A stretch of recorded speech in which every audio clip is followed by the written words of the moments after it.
Olá, boa tarde a todos e a todas. Meu nome é Antônio Tomás Júnior, sou professor de Geografia da Unesp de Presidente Prudente.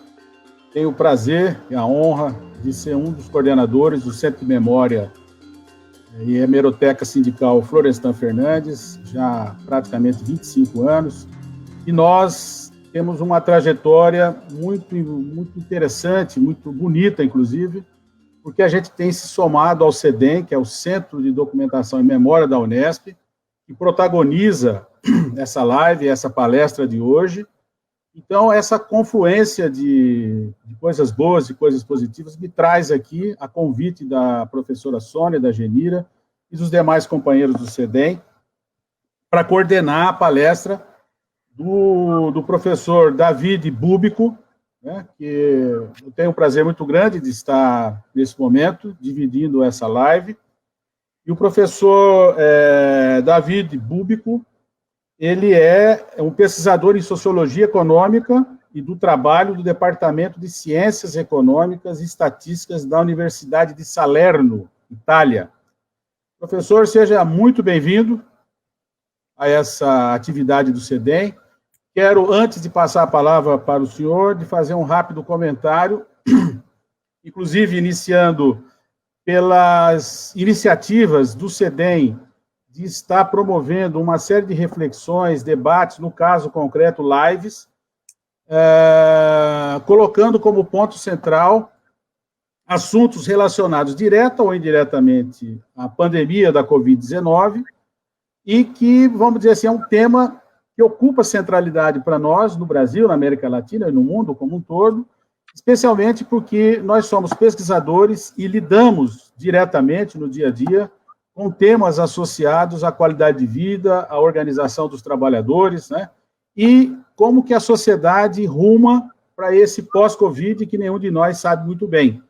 O segundo comentário que eu gostaria de fazer tem a ver com o índice, eu diria, lamentável, aqui no Brasil, de aproximadamente 161.200 brasileiros e brasileiras que perderam a vida, né, por conta aí da Covid-19, que, na verdade, esse número tem que ser muito bem entendido, porque quando buscamos informações mais detalhadas, apesar de dificilmente conseguirmos, mas os extratos que nós temos acesso, os bancos de dados e as nossas iniciativas, nos mostram que a pandemia da Covid-19, ela aguçou ainda mais as iniquidades, as contradições estruturais e sistêmicas, né, que estão sediadas no Brasil, que atingem diretamente os trabalhadores, a classe trabalhadora de uma maneira geral, que são os brasileiros e as brasileiras que mais necessitam, que mais demandam do Estado, que mais demandam de políticas públicas, e no momento absolutamente nefasto como esse, exatamente o Estado retira o apoio que deveria oferecer, e nós temos, então, esse número cabalístico de 162 mil trabalhadores, para um total atingido de 5.600.000 brasileiros. E no mundo, esse número é mais cabalístico ainda, né? São praticamente 48 milhões de homens e de mulheres que já foram atingidos, né, pela pandemia, e para um total de mortos de 1.230.000 pessoas.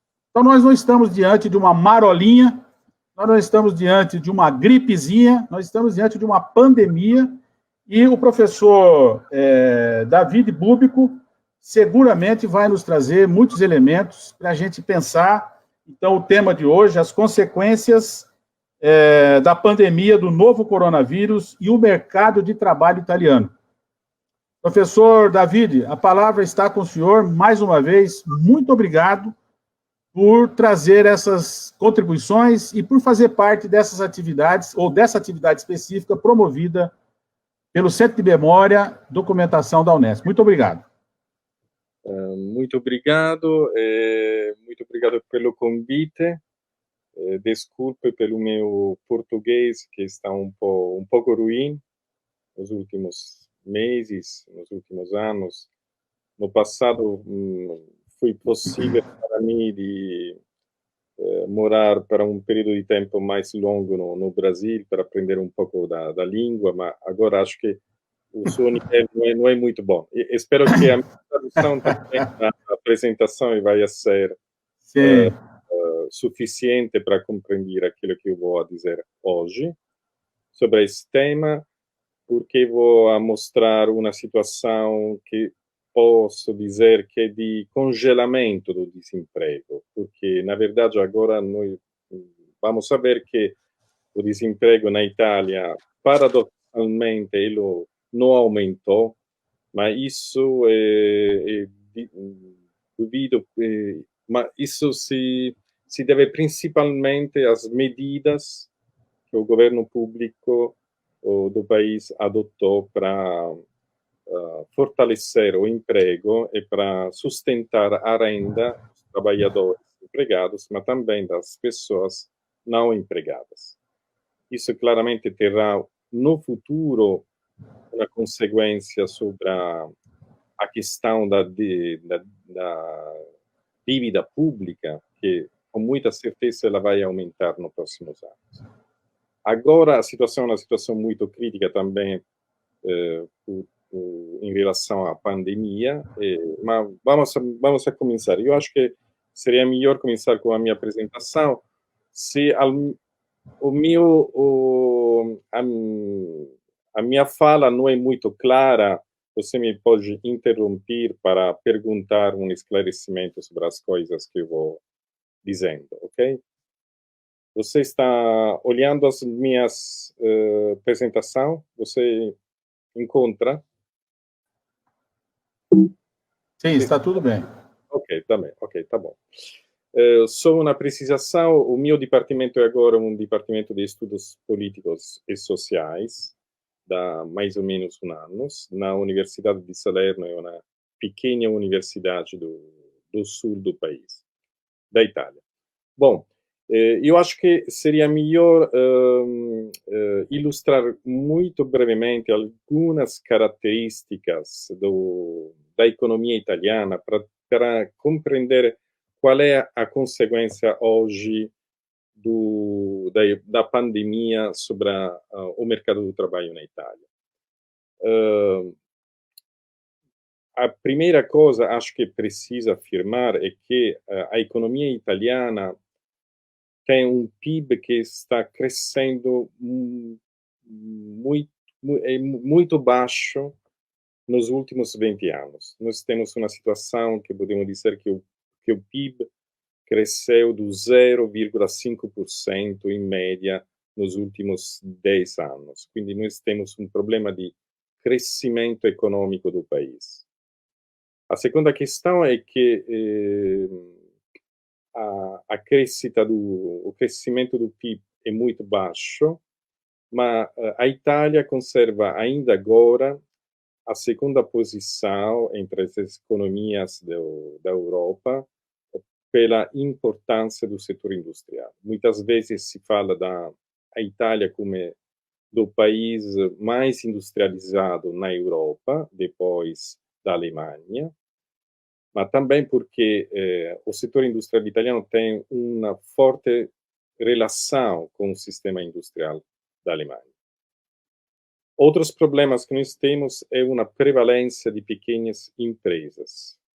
O 96% das empresas na Itália tem um número de empregados, de funcionários, até a 10 pessoas. Né? Quindi a pequena empresa é aquela mais prevalente.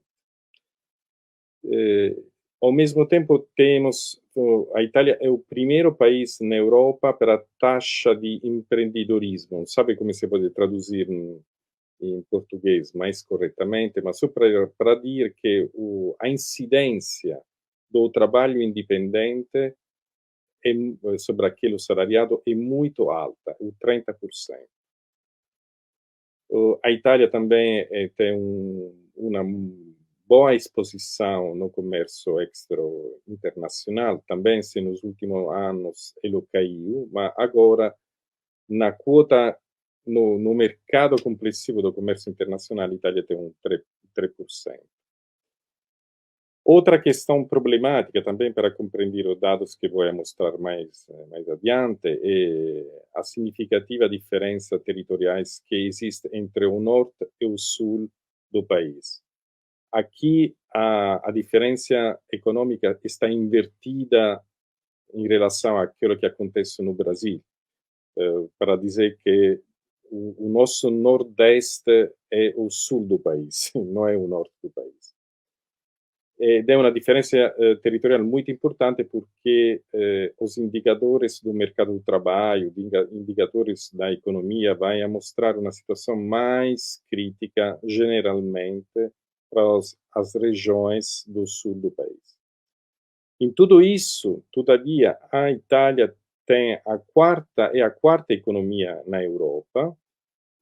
O indicador que eu pego aqui é aquilo do PIB. E podemos dizer que a Itália é hoje colocada entre as primeiras 10 economias do mundo inteiro. Temos um outro problema que, como estava dizendo na minha premissa, acho que vai a ser maior no próximo futuro, é que é o crescimento do débito orçamentário, da dívida pública, que ela vai crescer. Já antes da pandemia, a incidência do débito orçamentário era do 120% do PIB. Agora vamos saber qual é a distribuição do emprego na Itália. Mais ou menos contamos 23 milhões de pessoas que são empregadas na economia na Itália.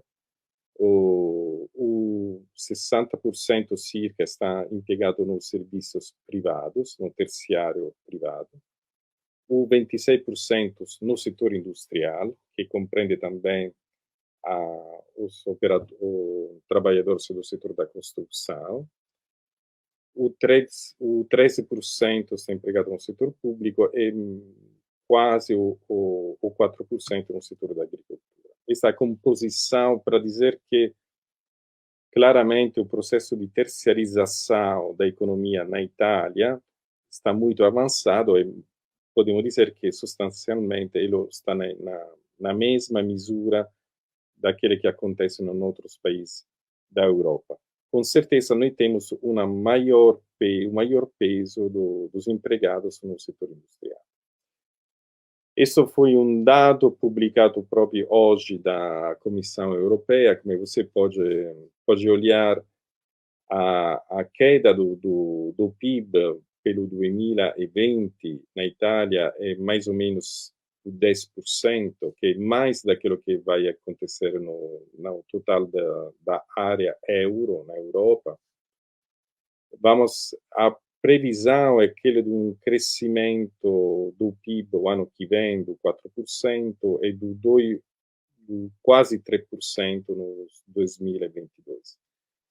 Em geral, todavia, a economia europeia tem uma diferença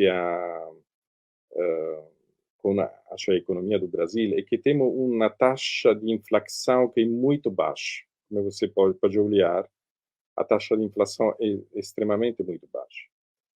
Ao mesmo tempo, a taxa de desemprego, a previsão que se faz daqui ao final do ano será também de 10%. Ela vai crescer, como você pode olhar, vai crescer um pouco nos anos 2020,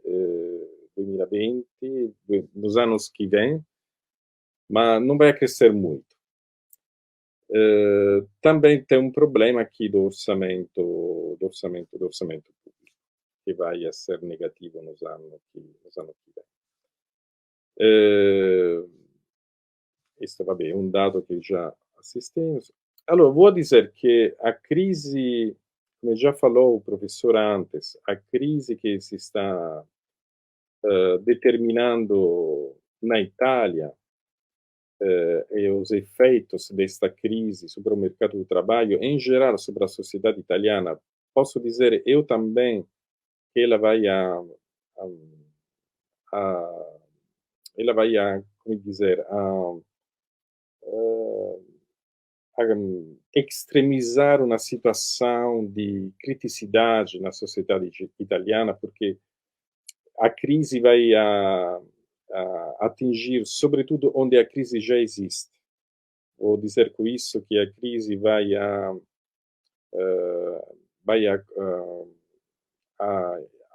ter uma incidência maior já naquele componente do mercado do trabalho que já hoje tem uma maior fraqueza de poder contratual, de trabalho que não é precário, de trabalho que é de curto prazo, muitas vezes, e que tem uma baixa renda.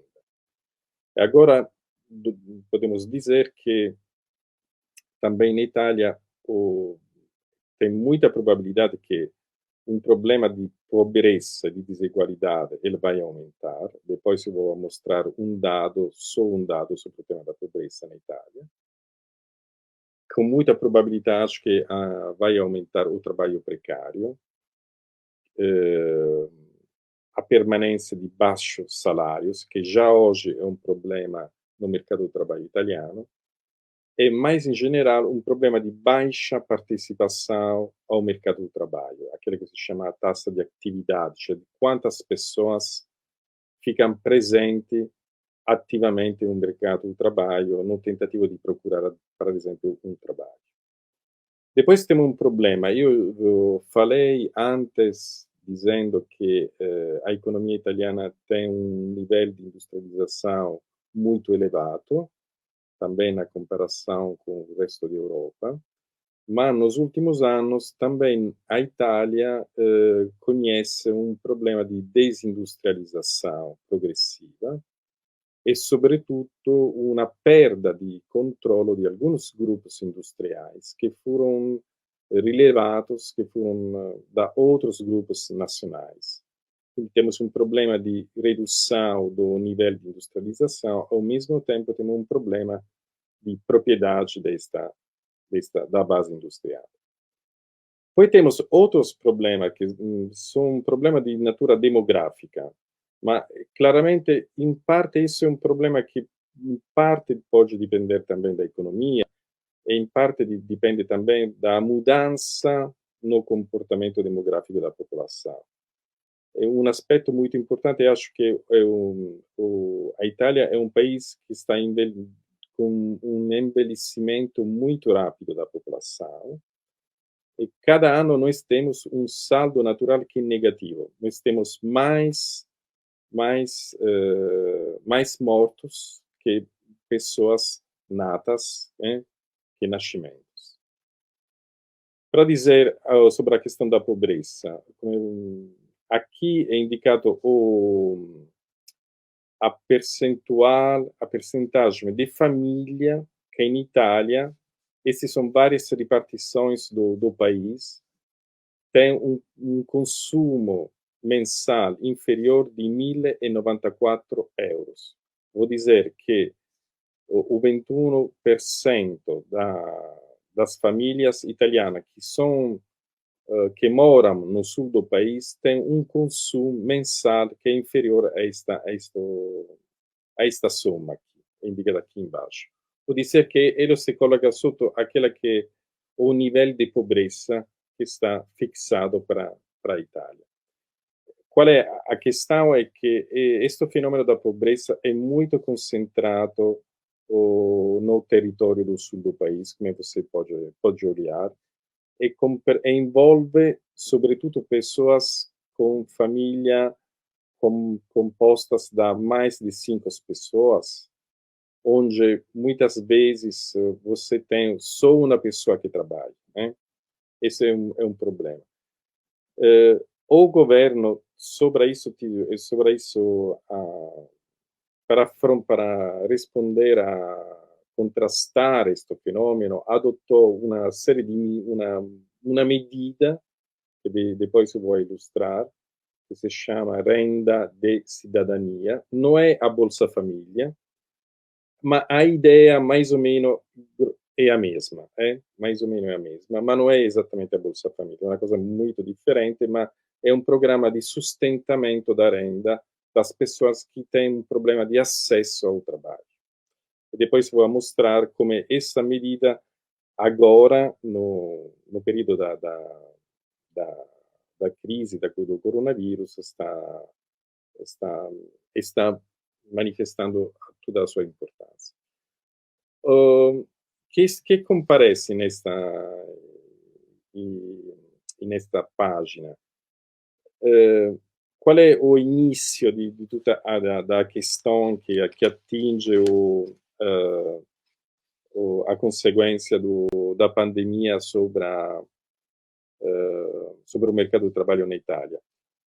Aqui você encontra o presidente do Consiglio do governo italiano, o presidente das associações dos Confindustriais, das industriais na Itália, e aqui você tem os maiores presidentes dos sindicatos em Itália. E aqui em cima você tem este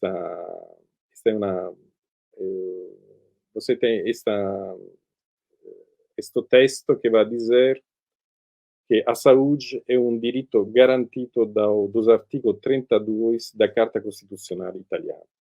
Por que eu vou começar com esse tipo de imagem? Porque exatamente no mês de março deste ano, quando a pandemia começa a ser mais agressiva aqui na Itália, se põe o problema do fechamento das atividades produtivas. E a questão é qual tipo de empresas nós vamos a fechar e qual tipo de empresas precisa continuar a sua atividade. Esse debate é um debate que envolve o tema das atividades fundamentais e da atividade não fundamentais. Isso vai produzir um conflito entre o movimento sindical e dentro o movimento e dentro as associações industriais, porque as associações da indústria têm como interesse de fechar o mínimo possível das atividades e de manter um número mais amplo de atividades da indústria ou do serviço abertas. Mas isso é um problema com a garantia da qualidade do trabalho, sobretudo da prevenção da malatia e da difusão do coronavírus. Por esse motivo, na Itália, no mês de março, você encontra algumas greves proclamadas da organização dos sindicatos. Aqui você tem uma imagem de uma parada de uma fábrica metalúrgica no norte do país. Aqui tem uma outra parada em uma montadora do sul do país, da Fiat. Também você assiste em Itália, neste período, no tentativo de fazer das greves na Amazon Itália, porque essa é uma atividade que incrementa muito o seu trabalho no período da pandemia.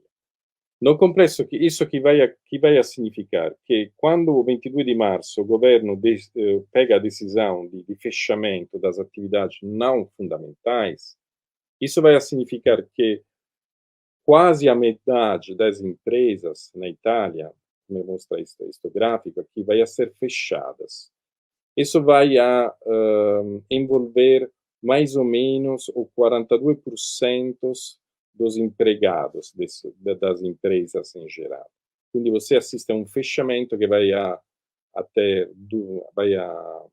ficar até o 4 de maio, quando você encontra a prima parada, o primo lockdown na Itália. Oggi, come você sabe, a situação do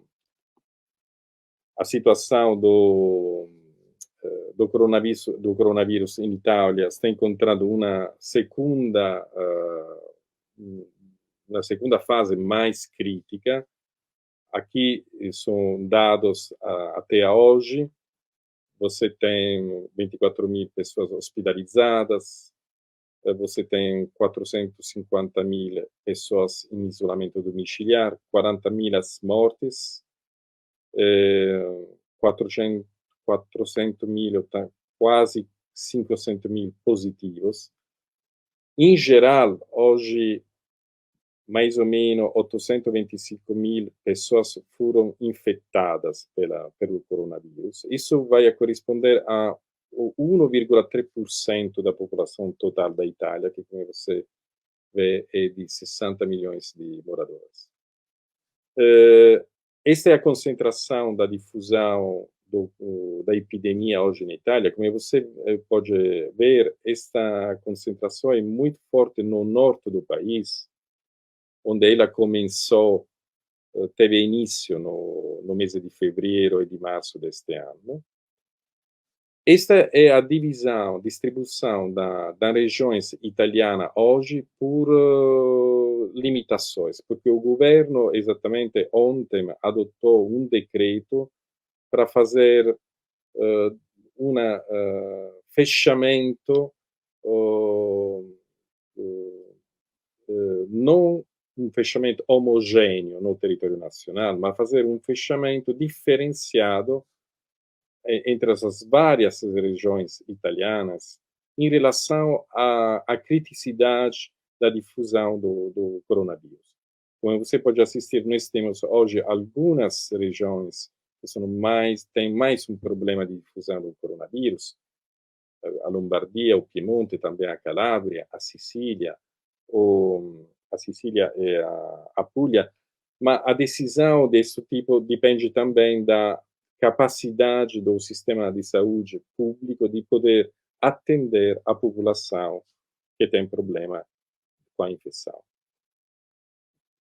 Agora, até hoje, 53 mil trabalhadores foram atingidos pelo coronavírus e principalmente no setor da saúde e da assistência social.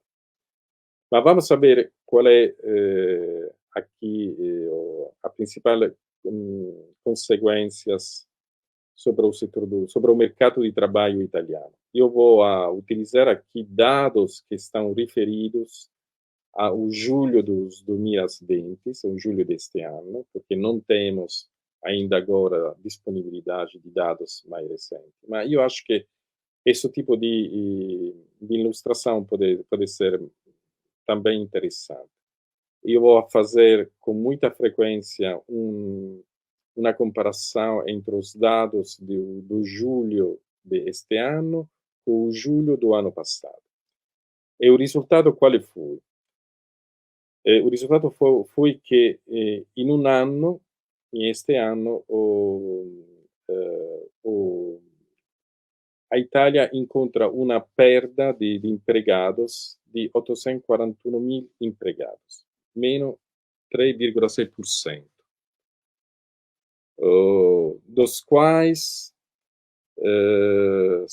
aqui manca o número, mas dos quais 646 mil empregados com uma relação de trabalho de curto prazo. Quindi é um tipo de empregados que tem um tempo de trabalho determinado, de curto prazo, como acho que se fala no Brasil. Outra perda é de 200 mil empregados independentes. Quindi, no complesso, os empregados na Itália se reduziram em um ano, entre julho dos 2020 e julho dos 2019, a cerca mais ou menos não mais ou menos, pouco mais de 1 milhão de pessoas, que é um dado muito relevante. Mas a coisa que vou mostrar a você é que a taxa de desemprego cai e não vai aumentar. Cai de 2%, de 2 pontos percentuais. Ela vai ser hoje, no julho de 2020, 7,7%, em lugar do 9,7% no julho do 2019. Isso não é um paradoxo. Agora vou mostrar por que você tem uma redução do tasso de desemprego na Itália, você não tem um aumento, ainda agora você não tem um aumento. Vabbè, vou saltar esse dado porque é um dado de natura administrativa. Vamos ilustrar por que isso vai acontecendo. Como você pode olhar aqui nesta tabela, você é indicado o valor dos empregados na Itália, o número de salariados, sem prazo, vou dizer, se a tradução está exata, que tem um tempo tem um contrato de trabalho a tempo indeterminato, que não tem um prazo, Com prazo determinato, come você pode olhar este dado, 2,6 milhões de empregados. Você tem um número de empregados independente. E como você pode olhar aqui, a redução do emprego na Itália, neste período, se pode riconduzir quase totalmente, como já mostrei, a redução dos empregados com um prazo determinado. O desempregados também mas o desempregados vai reduzir também, como já mostrei antes. Infatti, a taxa de desemprego ela vai ser inferior a quanto aconteceu exatamente um ano atrás. Ma por que a taxa de desemprego não vai aumentar? Por quê? Isso acontece porque a maioria das pessoas que tiveram uma relação de trabalho com prazo determinado vai a confluir não na população ativa em busca de trabalho, porque como você pode imaginar, com uma situação de crise da economia, de fechamento das atividades econômicas, a maioria das pessoas que perderam o trabalho no primeiro semestre deste ano confluíram entre as populações inativas e aquela parte de população que está em idade de trabalho, mas não busca trabalho. Infatti, este agregado vai a crescer do 5,5% no confronto entre o primeiro trimestre, entre o segundo semestre do 2020 e o primeiro trimestre do 2020, e vai aumentar do 10%. Do 10% se vamos fazer um confronto tra o segundo semestre deste ano e o segundo trimestre do ano passado. E a taxa de inatividade, que compreende essas pessoas, vai aumentar também de 2 pontos percentuais. Que vou dizer que,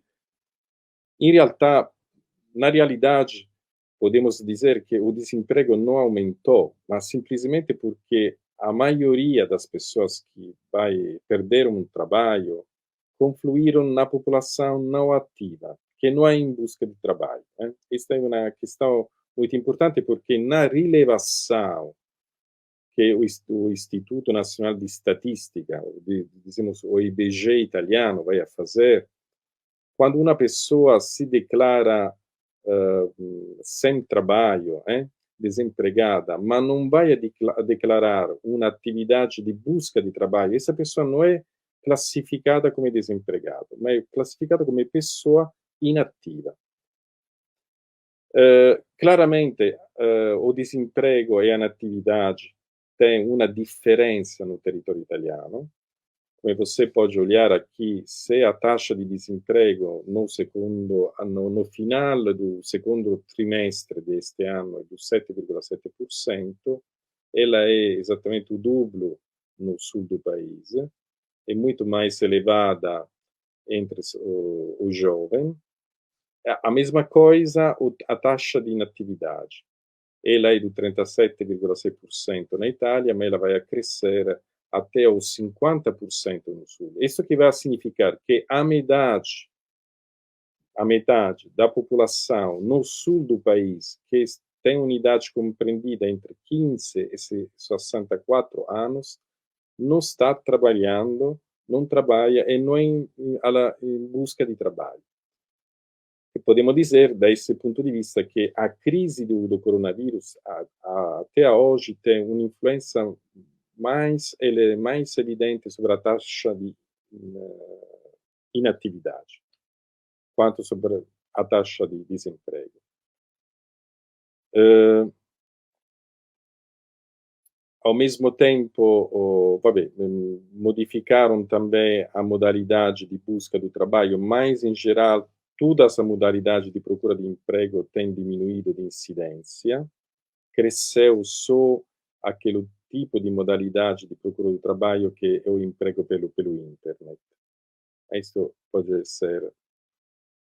Allora, stavo dicendo però, tuttavia, che perché o desemprego non vai a reduzir na Itália? O motivo não é só porque os trabalhadores de curto prazo ou a cui relação de trabalho fica intermitida, fica interrompida, ele não vai a buscar novo trabalho. As motivações são também outras.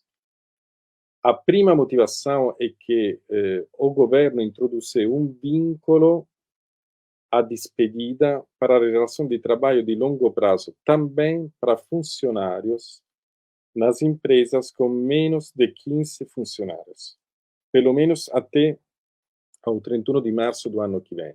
Que vuol dizer com isso? Que hoje na Itália o trabalhador que é dependente de uma empresa com mais de 15 funcionários tem um regime de despedida que é diferente. Ele pode ser despedido só para um motivo legítimo, motivo econômico legítimo. Não pode ser despedido por outro motivo. Que fez o governo? Ampliou esta característica do vínculo na possibilidade da empresa. E que fez? Ela ampliou esta possibilidade, este vínculo pela empresa, também para aqueles pequenos. Quindi hoje, chi tem um contrato de trabalho a tempo indeterminado, a diferença do passado, não pode ser demitido do empreendedor. Essa é uma misura muito importante que foi reivindicada pelas organizações sindicais. Por que, però, isso pode acontecer? Porque, no mesmo tempo, o governo permitiu que também a pequena empresa pode atingir a uma medida que em Itália se chama Cassa Integrazione Guadagni, que vai dizer uma medida que vai a suspender o trabalho do empregado e vai, ao mesmo tempo, ad assegurar uma renda que pode ser variável, entre os 50% e 80% do valor do salário. E também, nas últimas semanas, esta misura foi novamente, come dire, promovida pelo governo e essa também está promovida até o 31 de março. Quindi, podemos dizer que o governo realizou aqui um compromisso, dizendo a empresas: você não pode demitir o trabalhador, e ao mesmo tempo o governo assegurou um financiamento, assegura que o trabalhador seja pagado, seja retribuído com uma indenização do Estado. Isso para proteger o trabalhador. A novidade das últimas semanas é que esse tipo de misura vai a não ter custos pelas empresas. Depois, parcialmente, o desemprego não diminui, também porque, em alguns casos, se acha pensamos as atividades fundamentais, o emprego ficou estável ou ainda ele ficou também maior, porque se incrementou, por exemplo, o número de trabalhadores no setor da saúde ou no setor do transporte e em outros pequenos setores da economia italiana. E come dizia antes, um motivo muito relevante para compreender aquele dado sobre a taxa de desemprego é a redução da busca de trabalho e aumento da inatividade. Mas, claramente, tudo isso vai a configurar uma forma, podemos dizer, congelada di desemprego, porque claramente esta misura di vincolo sobre a despedida vai até o 31 de março do ano que vem, e aquilo que muitas pessoas no debate público, a preocupação maior é que ao final deste período, muitas empresas não vai abrir, ou aquele que vai abrir vai demitir o trabalhador, quando o vínculo não será mais evidente. Aqui, como você pode ver, nós assistimos a uma há uma caída muito brusca dos números de horas de trabalho, que se vai a reduzir de 30% entre o 2016 e o 2020, e ao mesmo tempo você encontra um aumento muito forte também da incidência deste tipo de medida que se chama Cassa Integrazione Guadagni, que acho que tem um correspondente também no Brasil, mas depois eu vou fazer uma pergunta, porque não lembrava qual poderia ser o correspondente, mas acho que existe esse correspondente.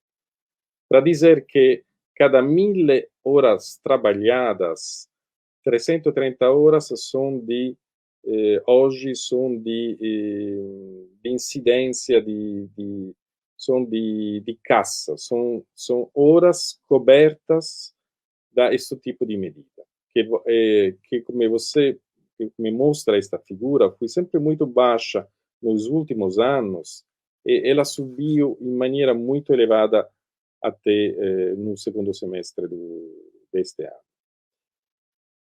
Claramente, todos os setores, mais ou menos, ficaram atingidos pela crise do coronavírus, mas como você pode olhar desta tabela, alguns setores em particular foram mais atingidos da questão do fechamento, aqui, em particular, hotéis e restaurantes, porque o números de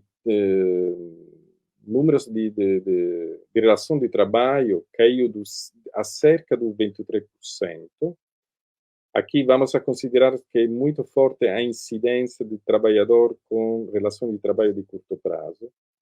E também o número de horas trabalhadas por funcionários caiu a cerca de 60%. Quindi isso vai a indicar que neste setor particularmente se reduzir a base dos empregados e também as pessoas que continuaram a trabalhar assistiram a uma redução dos números de horas trabalhadas.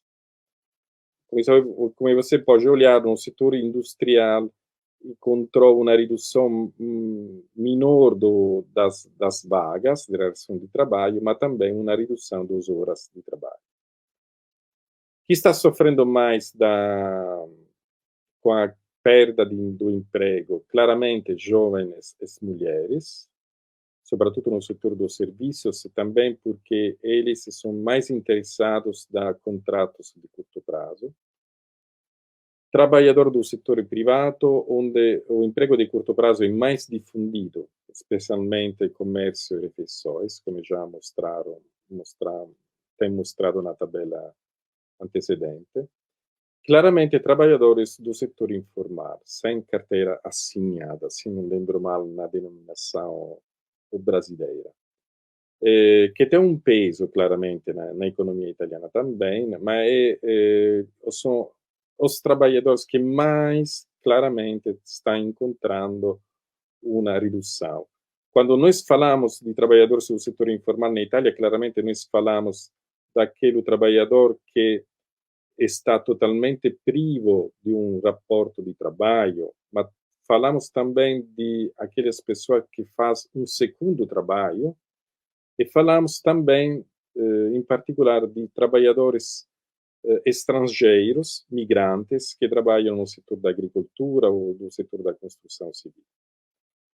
E outra redução tem encontrado particularmente os trabalhadores novamente estrangeiros que trabalham no serviço de assistência domiciliar, de associações que cuidam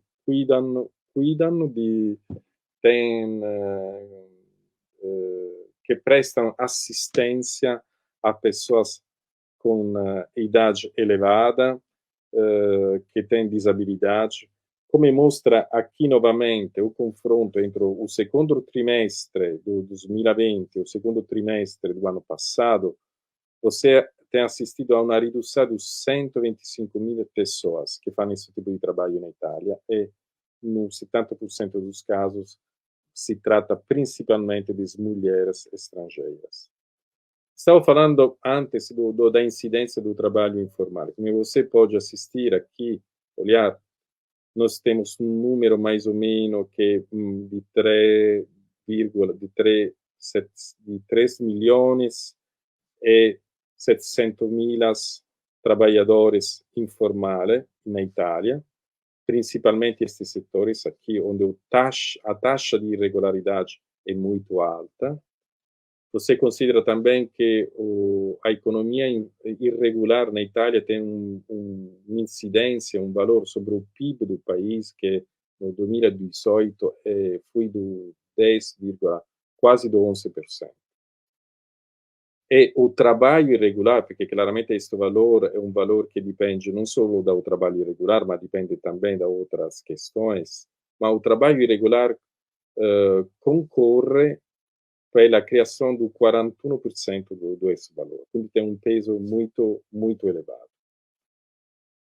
Vou, vou, uh, vou no final da minha apresentação para dizer, porque acho que também é importante compreender isso, que o governo italiano adotou uma série de medidas pela defesa do emprego, como eu já indiquei, a propósito, falando de aquele vínculo que hoje insiste sobre a impossibilidade da empresa de demitir o seu empregado, e também medidas de suporte à renda dos trabalhadores, mas também daquele que não tem um trabalho.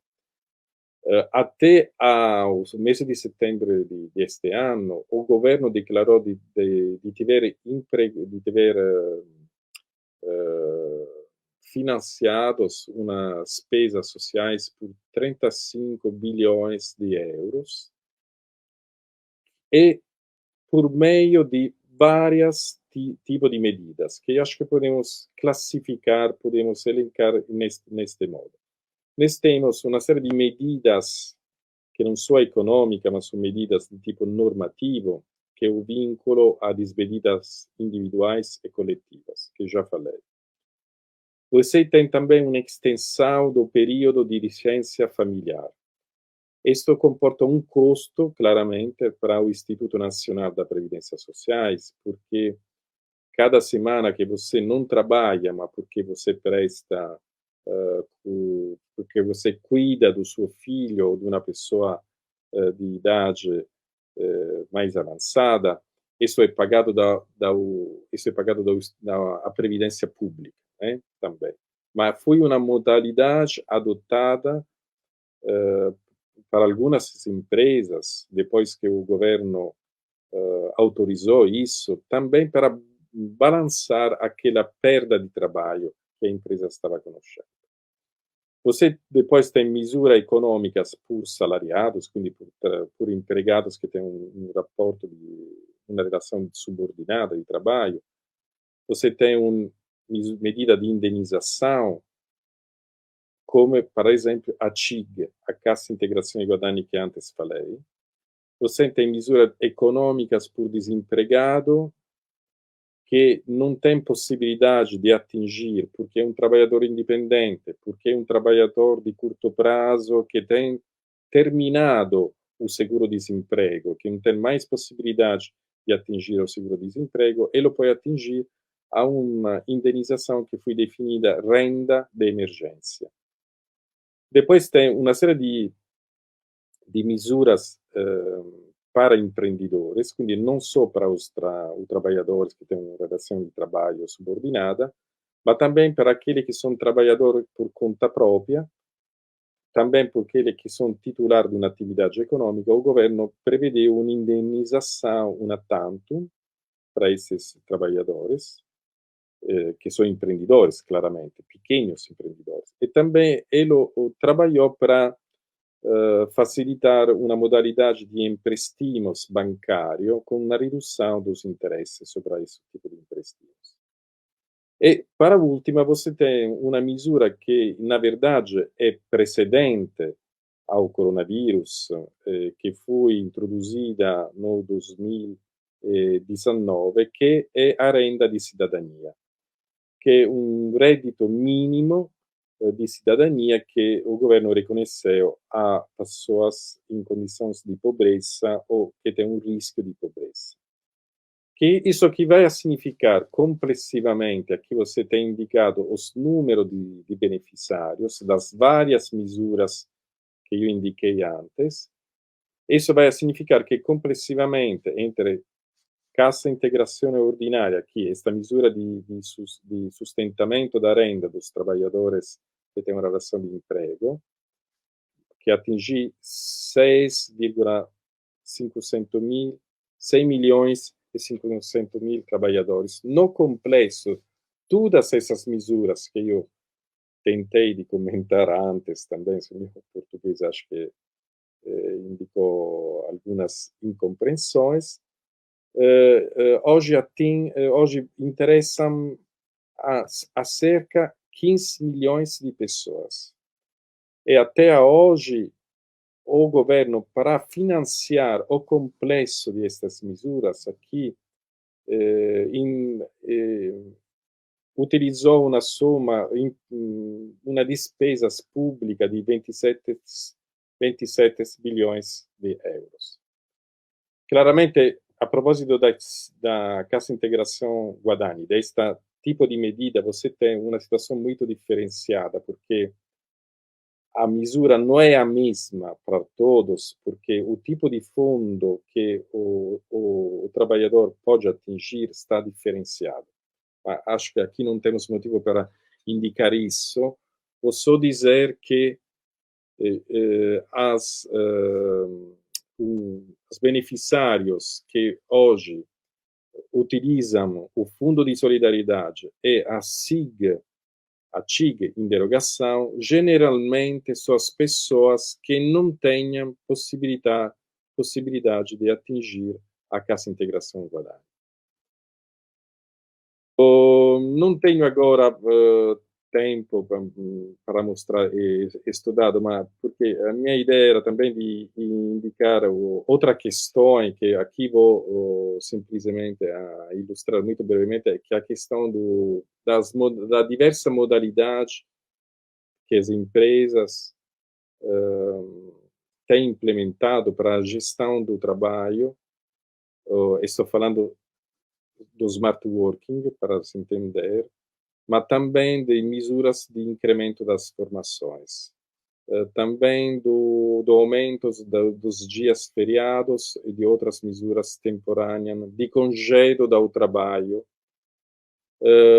da redução do número da jornada de trabalho, também dos turnos e dos números de dias de trabalho que o trabalhador trabalha na semana. Para dizer que as empresas, complexivamente, atingiram, como você pode observar, aquela medida que antes falei, a Cassa Integrazione Guadagni. Mas várias empresas também, aqui a distribuição é por classe de empregados, utilizaram também outras mesuras para gestir o problema da suspensão do trabalho, da suspensão da atividade econômica, podendo fazer recurso também a outras mesuras de diferente organização do trabalho no interior da empresa, com a formação, com o smart working, que é o trabalho em casa, sabe qual é a tradução no português, exatamente disso. E muitos trabalhadores que tiveram muitos dias de férias não utilizadas foram em qualquer maneira incentivados a utilizar estas férias também para encontrar o desejo da empresa, para utilizar todo o monte de horas disponível daquele trabalhador. Para final, esta última slide, vou dizer que a Comissão Europeia, no verão passado, tem adotado uma misura extraordinária que se chama Recovery Fund, para distribuir um quantitativo muito grande de dinheiro em forma de concessões, em forma de financiamento, però que não tem necessidade voltar novamente di voltar novamente no bilancio europeo para dizer empréstimos que não tem obbligo de restituição, e também uma soma que é muito importante de 360 bilhões de empréstimos. No complexo desta soma, que é muito relevante, quase 800 bilhões de euros, a Itália, que foi o primeiro país atingido pelo coronavírus no fevereiro deste ano, a Itália tem ganhado um financiamento de 212 bilhões de euros. É um financiamento muito importante, mas isso acho que vai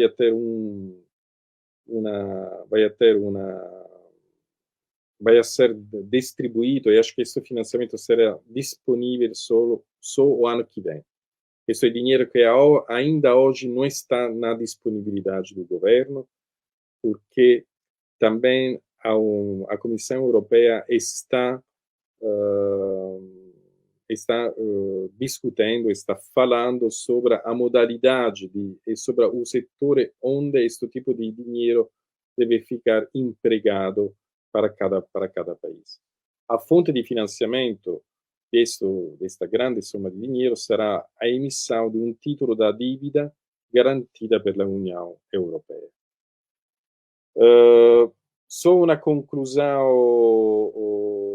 vou fazer uma conclusão final, vou fazer aqui da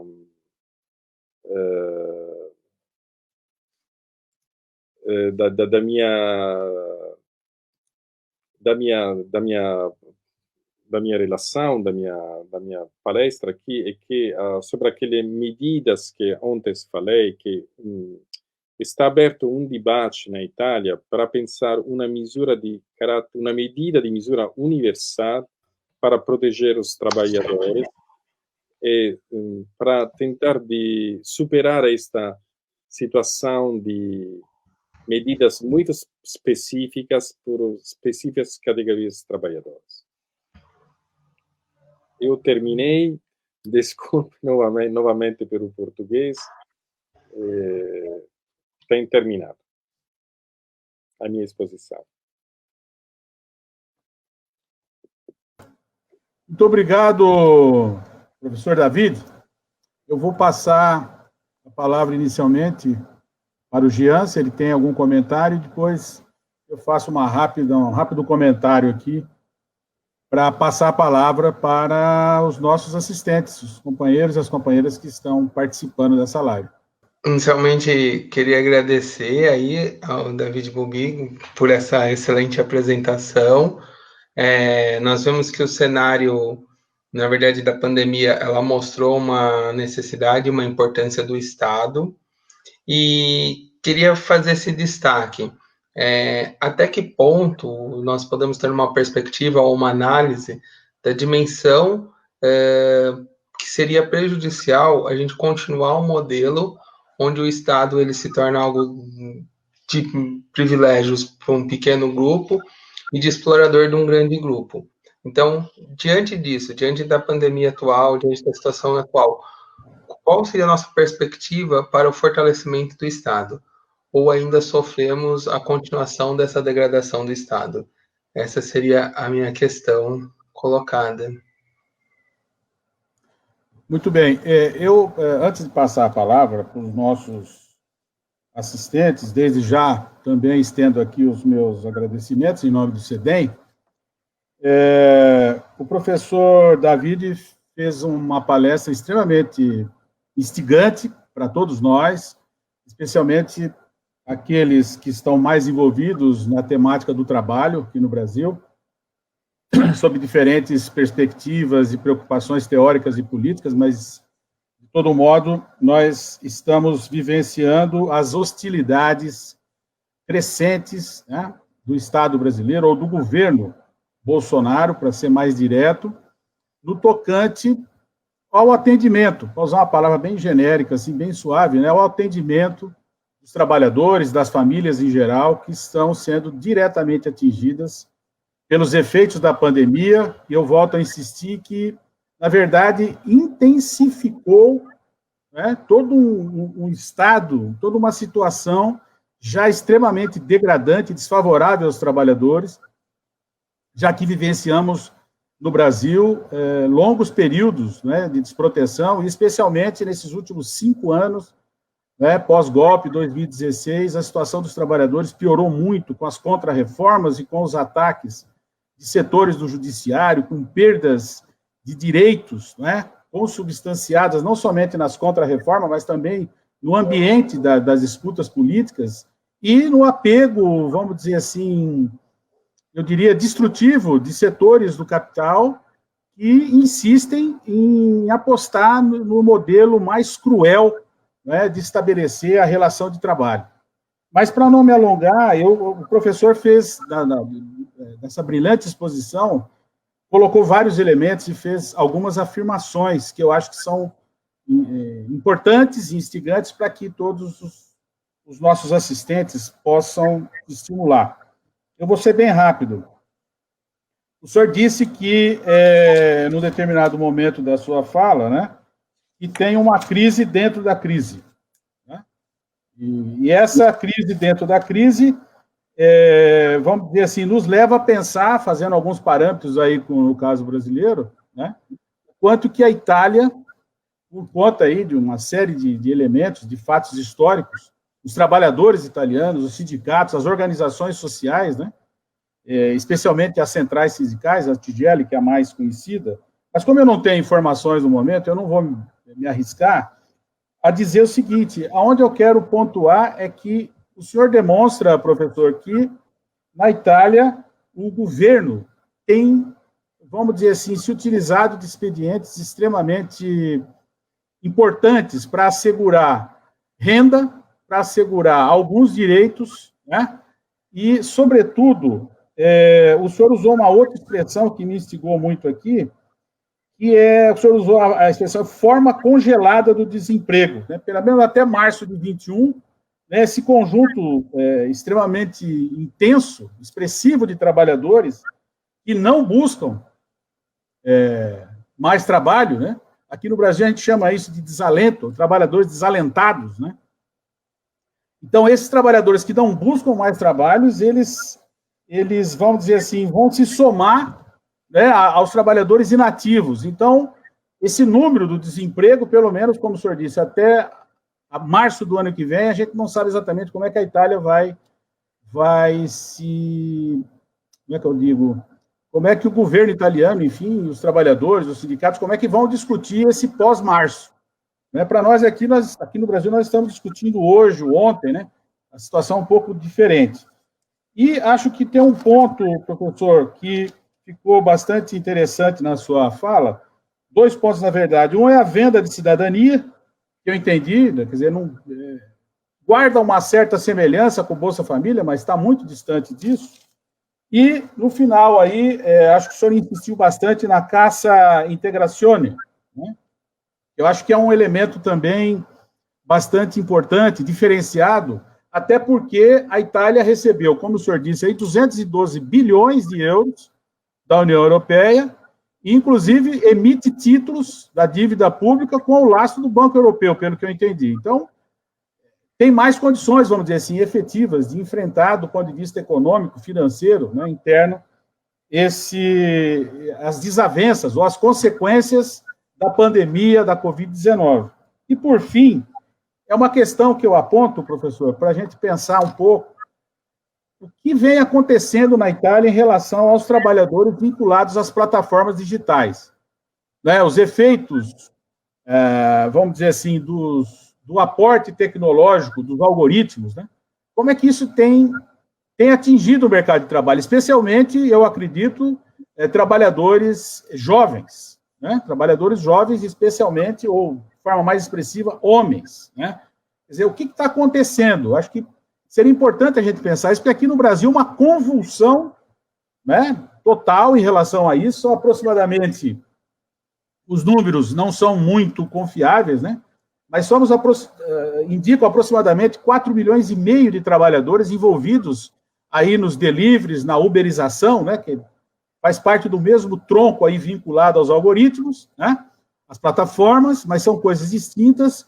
No entanto, os trabalhadores vinculados aí aos deliveries, né, iFood, etc., ocupam, vamos dizer assim, um protagonismo político que há 2, 3 anos a gente não conhecia no Brasil. E há 2 meses atrás, 3 meses atrás, fora feita uma paralisação com uma amplitude para vários estados do Brasil, mas especialmente São Paulo, Rio de Janeiro, Curitiba, Porto Alegre, as principais cidades do Brasil.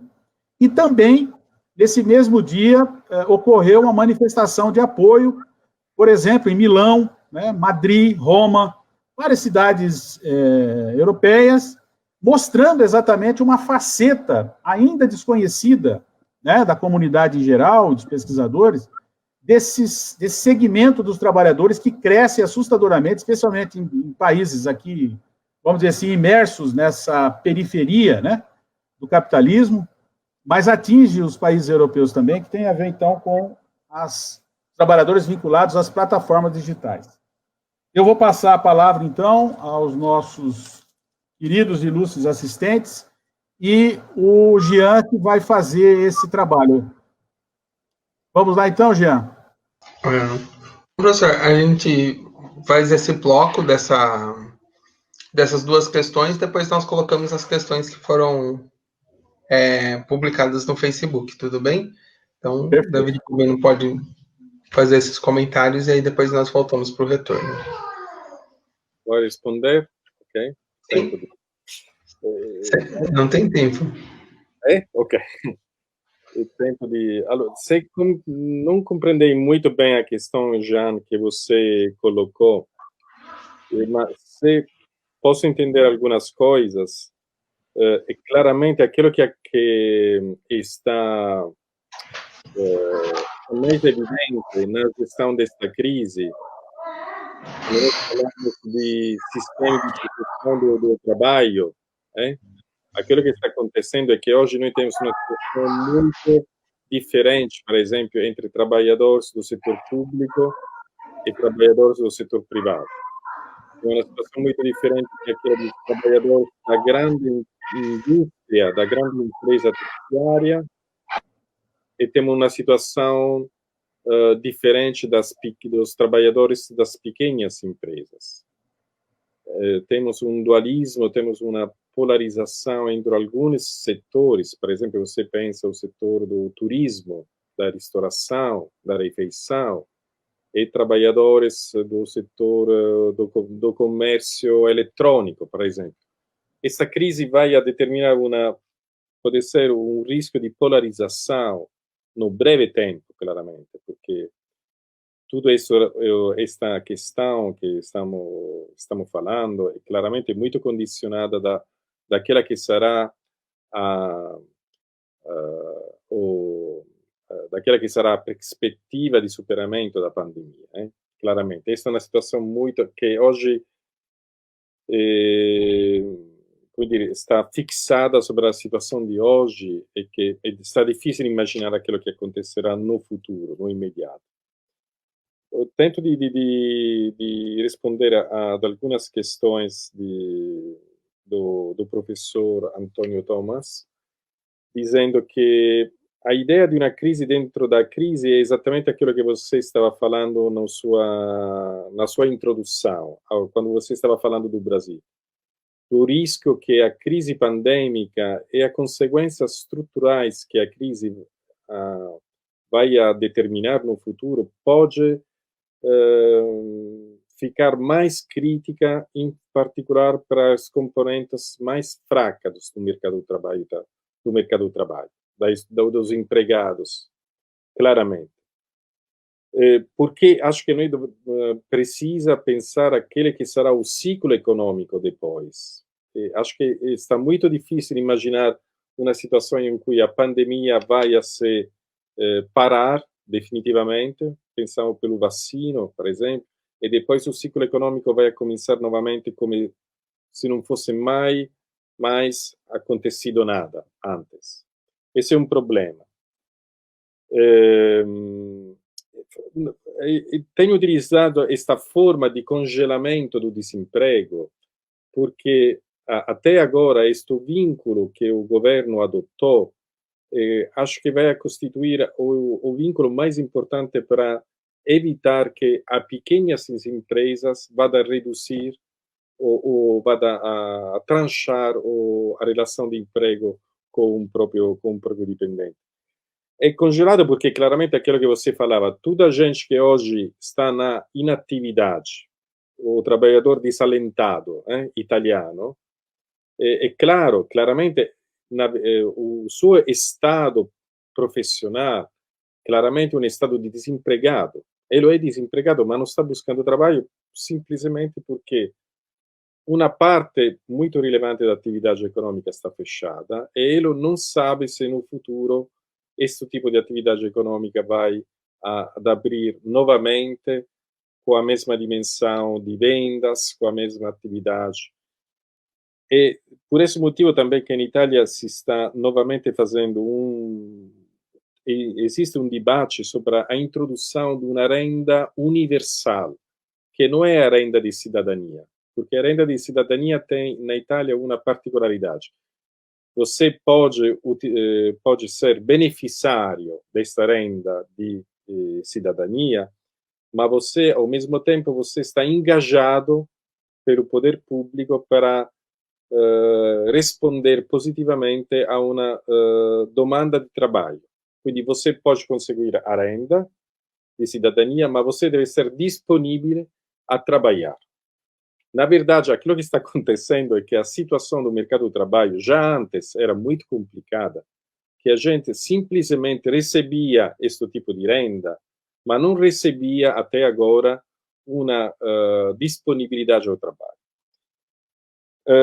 O strumento da cassa integrazione è un strumento muito diferenciado, porque existe uma cassa integrazione ordinária e também existe outro tipo de misuras, de medidas desse tipo de provvedimento, e claramente também come aquele vínculo sobre a despedida, também a cassa vai a se reduzir no próximo futuro por um contingente muito amplo de empregados.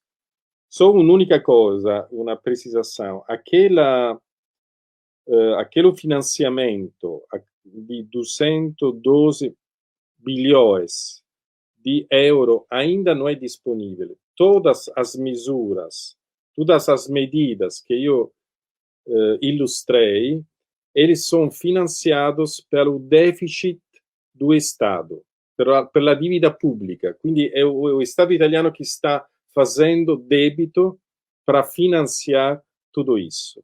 Esta soma de dinheiro muito grande, ela vai a chegar só o ano que vem.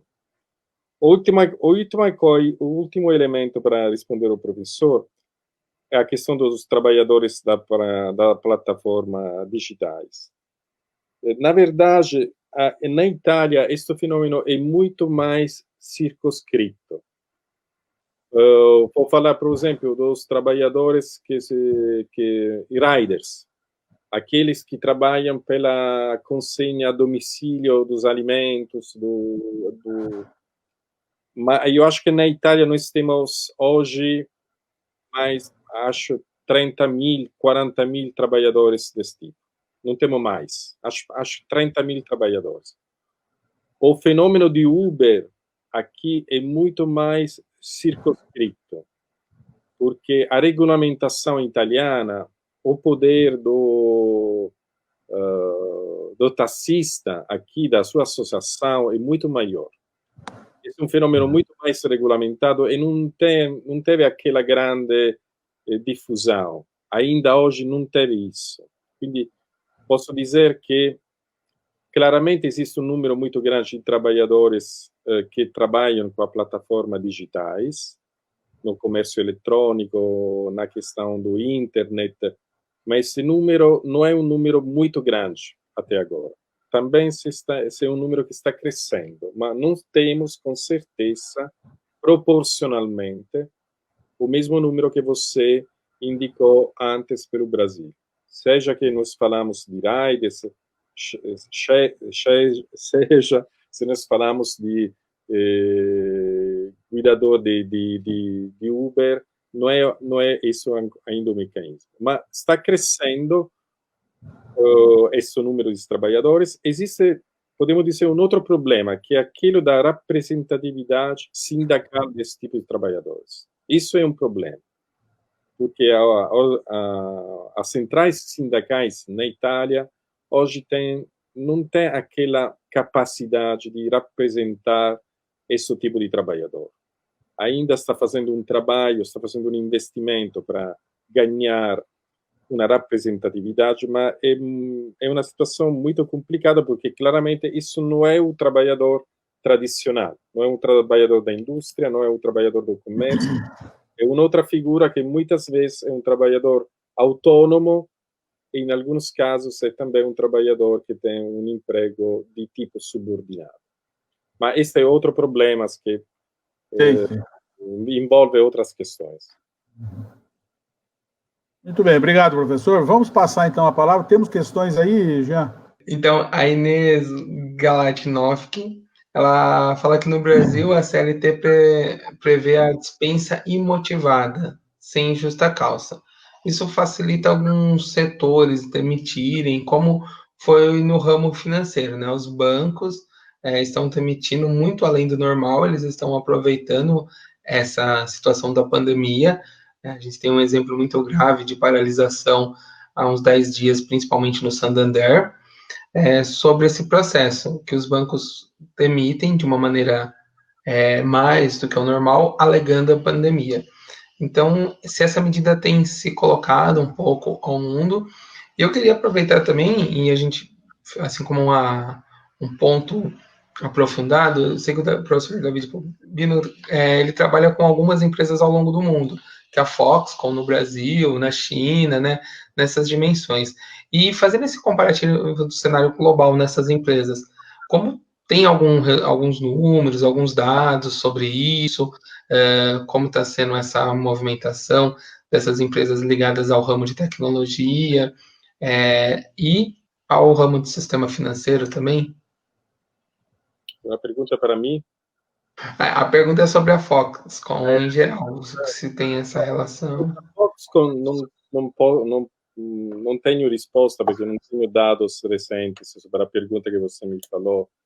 Però posso dizer uma coisa, acho que é importante para a questão que a pessoa que você citou antes, é da questão da despedida sem justa causa. Na verdade, o que aconteceu na Itália no 2015 foi feita uma reforma do mercado do trabalho que tem introduzido também na Itália a despedida sem justa causa, também por aquele trabalhador que fica em uma empresa com mais de 15 trabalhadores.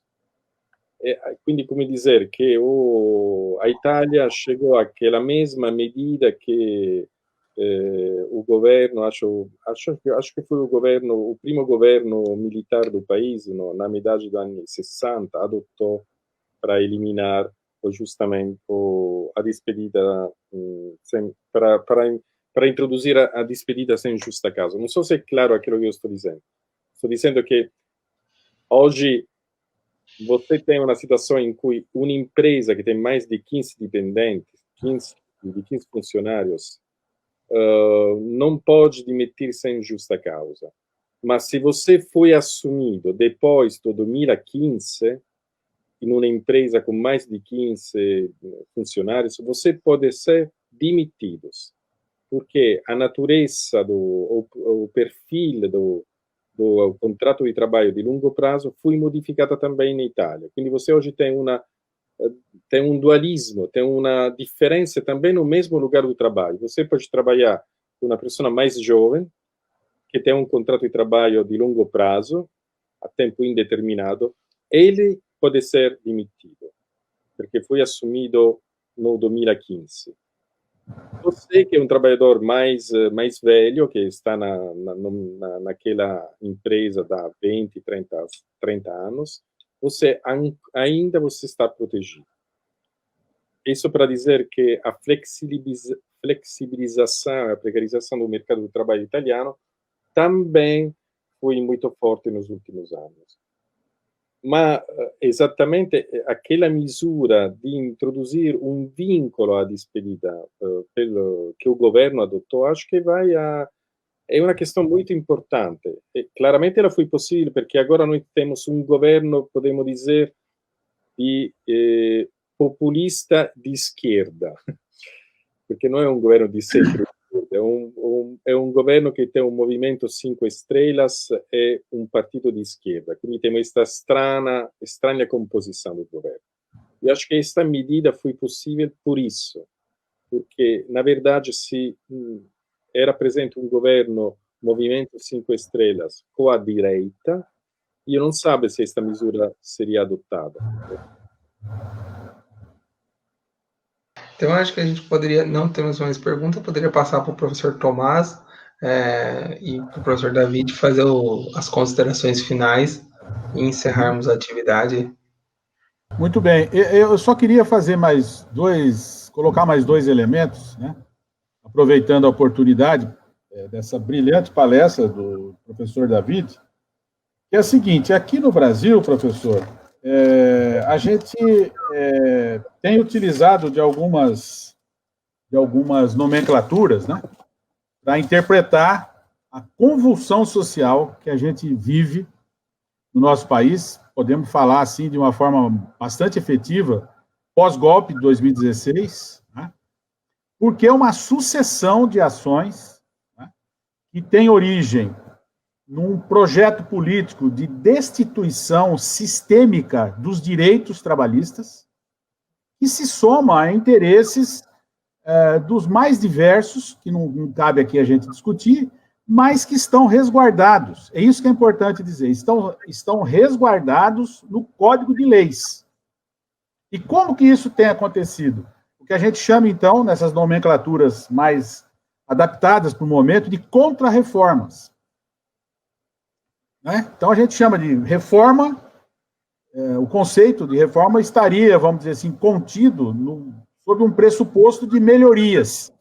Como essas reformas que eu estou mencionando, elas contêm elementos destrutivos que retiram, vamos dizer assim, elementos protetivos dos trabalhadores, então a gente chama de contra-reforma. Muito bem. Então, essas contra-reformas, de 2016 para cá, elas ganharam uma motivação especial, que é atender o quê? É atender um conjunto de reivindicações que tem guarida no Estado, não só no governo, mas no Estado. Né? Não é momento para a gente falar sobre isso, mas onde eu quero chegar é o seguinte: nós temos pelo menos dois fatos a serem lembrados. O primeiro é o que a gente chama aqui, a Lei 13.429, que é a terceirização total, e a contra-reforma trabalhista, né? Que é a Lei 13.467, né? As duas de 2017. E aí nós temos as emendas constitucionais, a 95, que congela por 20 anos os investimentos públicos dos gastos primários, educação, saúde, saneamento, etc., seguida da emenda constitucional 103, que, vamos dizer assim, expôs os trabalhadores e as trabalhadoras brasileiros numa situação ainda mais perversa diante da retirada de direitos daquilo que a gente chama da previdência, que tem a ver com assistência e que tem a ver com a saúde. Né? E pelo que o senhor expôs para nós, diante dos dispositivos, vamos dizer assim, econômicos, políticos e também, de certa forma, de gestão e composição do Estado italiano, e aí com os efeitos do ponto de vista da execução disso tudo, então, o governo italiano, as alianças políticas, como o senhor falou, é populista de esquerda, né? Aqui no Brasil nós temos a extrema-direita, que tem de mais rançoso de direita é o que nós temos no Brasil, hoje. E eu fiquei instigado a pensar nesse paralelo pelo seguinte: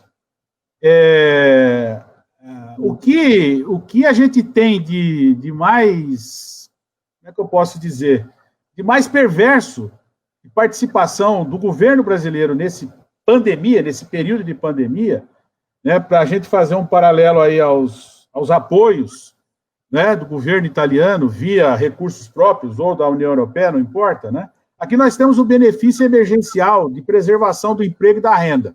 Começou com R$600, diante de uma batalha campal dos deputados federais de esquerda, de centro-esquerda no Congresso Nacional, porque inicialmente o governo assinava com 0, depois foi pressionado, apresentou R$300 e depois R$600 por conta desses entendimentos que as bancadas de centro-esquerda conseguiram aprovar. R$600, salvo engano, não chega a 100 euros. Não chega a 100 euros. Né? Então, veja, a gente está assim, no olho da barbárie, no centro da barbárie, e a gente tem assim, essa realidade que o senhor abordou conosco do ponto de vista do mercado de trabalho na Itália, que nos indica que há uma precarização latente também na Itália, especialmente quando o senhor abordou aí a informalidade, mencionando um grande contingente, por exemplo, de trabalhadores migrantes, serviços domésticos, né? Aquilo que a gente chama aqui no Brasil de o trabalho intermitente, que é um expediente da reforma trabalhista, de 2017. Antes a gente não tinha isso. Né? Então, eu acho assim, nós estamos diante de situações extremamente adversas para os trabalhadores. A escala da Itália, com 60 milhões de habitantes, é muito diferente da do Brasil, com 212 milhões, né? Mas a escala não é somente em termos quantitativos, mas especialmente da história, vamos dizer assim, dos componentes políticos, do jogo de forças políticas em cada um desses países, a Europa e a Itália no ambiente europeu, né? Mas o que eu quero dizer é que me chama muito a atenção que o que é precário na Europa, segundo os relatos que o senhor apontou, as intervenções, e também do que eu tenho lido, se assemelha do ponto de vista vamos dizer assim, da expressão degradação, da expressão pobreza. Mas ainda nós temos, em países como o Brasil, recentemente, eu estive visitando vários países aqui da América Latina, estive recentemente também na África, e eu percebo que, vamos dizer assim, a magnitude do fenômeno precarização, vamos dizer, nos impõe, a nós pesquisadores, alguns cuidados e algumas reservas. Mas eu gostei demais da sua intervenção, achei que o senhor trouxe uma contribuição muito valiosa para todos nós. Eu vou pedir, inclusive, para o Jean depois me passar, com a sua permissão, professor, os slides da sua apresentação. Né? Claro. Nós teremos aí possibilidade de nos comunicar daqui para frente. Né? Sem problema. Mas é isso, eu passo a palavra para o Jean para que ele encaminhe. Se tem mais colegas, pode ser que tenha alguém que se inscreveu aí, senão a gente passa a palavra para o professor David. Pessoal, elogiando bastante aqui as considerações, acho que essa explanação é de pensarmos outras possibilidades fora das que ocorridas no cenário nacional, foi bem interessante, então todo mundo elogiando, dando uma boa tarde aqui comentando um pouco sobre a explanação nesse contexto de pandemia e um pouco dessa luta, né, que existe aí na relação do capital e do trabalho. Queria muito agradecer ao professor Tomás pela excelente mediação, todas, pela colocação sempre enriquecendo e contextualizando de maneira fantástica. Agradecer ao professor David, que não vejo tempo de voltar para o Brasil para podermos conversar, né? Colocar em dia um pouco as lamorações de um brasileiro a um italiano. Essa palavra para ele, né? Muito obrigado mesmo, em nome da Sônia Troentino também, agradecer aos dois, e agradecer a Genira Chagas, que sempre está aí. Isso aí, desculpa, Jean, eu acabei me esquecendo. Agradecer, então, primeiramente, ao CEDEM, ao convite que me fora feito, né? A Genira, uma batalhadora incansável do CEDEM, né? A professora Sônia, e mais uma vez agradecer aí a excelente contribuição do professor David e dizer para o professor que eu sou descendente de italiano, por parte da minha mãe, né? E descendente direto, 100%, avô e avó, os dois italianos, nascido na Itália. E eu acho que tenho um pouco de italiano, segundo me dizem, porque eu sou corintiano, sabe? Eu não sou palmeirense. Eu sou corintiano, professor. de coração, né? Mas eu queria, então, agradecer mais uma vez, né?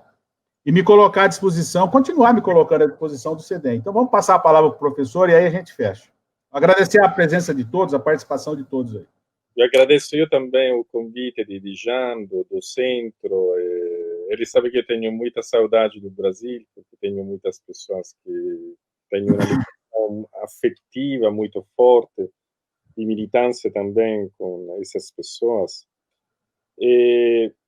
Eu sou italiano, mas acho que pouco fiquei brasileiro. Pouco brasileiro eu também.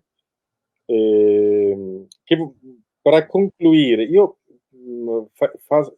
para dizer, faço sempre essa reflexão. Tem texto, que agora não lembro exatamente o nome do autor, o autor era estrangeiro, que era O Brasil, o País do Futuro.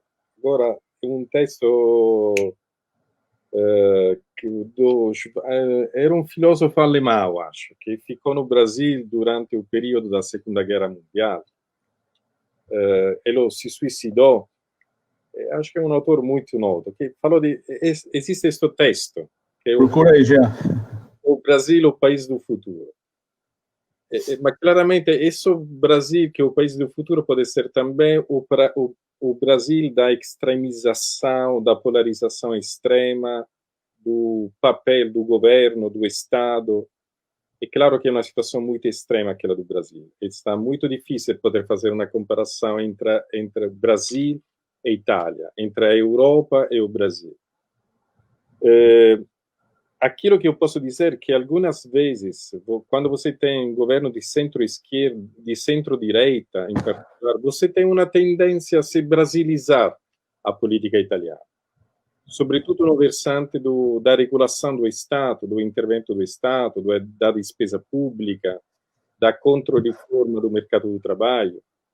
Também governos progressistas de centro-esquerda procuraram algumas mudanças importantes no mercado do trabalho. Eu acho, todavia, que claramente aquilo que está acontecendo na Itália é o tipo de resposta que o governo está adotando é fortemente influenciado da poder de mobilização das organizações sindicais e da uma tradição, podemos dizer, institucional que ainda hoje consente mais ou menos de organizar ou de tentar de responder às bisognos, não bisognos, não sei qual é o termine exato de bisogni sociali, a emergência social. Hoje existe uma resposta à emergência social. O problema será no longo período quanto essa resposta pode ser prolongada no tempo, claramente, porque é um problema de sustentabilidade econômica, é um problema de insofferência que se está produzindo em uma parte da população, sobretudo entre as pequenas empreendedores, que são mais afetados pela questão do fechamento da atividade econômica. Existe uma situação muito caótica, que não sabe sobre o plano político como se vai a transformar daqui aos anos que vêm, quando ficará a nova eleição política geral. É claro que toda esta crise, eu vou concluir, acho que está ponendo novamente uma reflexão sobre o papel do Estado na economia, sobre o nível de intervenção do Estado, de que é mais importante nas atividades econômicas, de qual é o papel da saúde, do sistema sanitário de saúde, por exemplo, de qual é o papel do setor público na assistência social, na medicina, na saúde.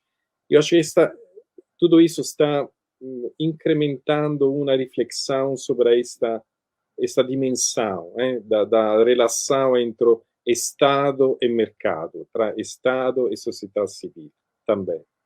O êxito de tudo isso, eu não sei qual é. Eu lembro só que depois da crise do 2008, muita gente falava do feito que o Estado podia recuperar uma função mais importante, mais relevante na economia, de mais controle, de uma política mais orientada verso a igualdade, para contrastar a desigualdade. Mas nós sabemos que tudo isso não aconteceu. O problema ficou para ser a dívida do Estado público, não ficou para ser a financiarização da economia.